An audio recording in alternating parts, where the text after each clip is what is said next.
ગુજરાત પર ફરી ઘેરાયું છે માવઠાનું સંકટ। હવામાન નિષ્ણાંત અંબાલાલ પટેલે આગાહી કરી છે। 8 અને 11 માર્ચે હવામાન પલટાની શક્યતા છે। ઉત્તર ગુજરાત અને સૌરાષ્ટ્રમાં વાવાઝોડા સાથે માવઠું પડશે। 15 માર્ચ સુધી ભારે પવન સાથે વાદળછાયું વાતાવરણ રહેશે।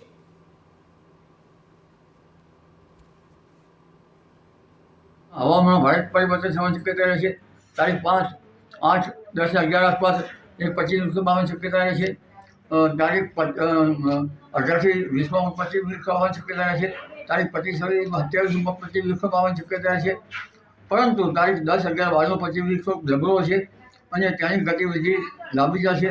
આંધી, વંટોળ, પવનના તોફાનો અને કમોસમી વરસાદ ગુજરાતના કેટલાક ભાગમાં થવાની શક્યતા રહેશે। ત્યારબાદ તારીખ 18 થી 20 પણ વાદળવાયું આવવાની શક્યતા રહેશે। એટલે તારીખ 10 થી 15 ગુજરાતનું હવામાન જે છે એમાં પરિવર્તન આવવાની શક્યતા રહે છે, જેમાં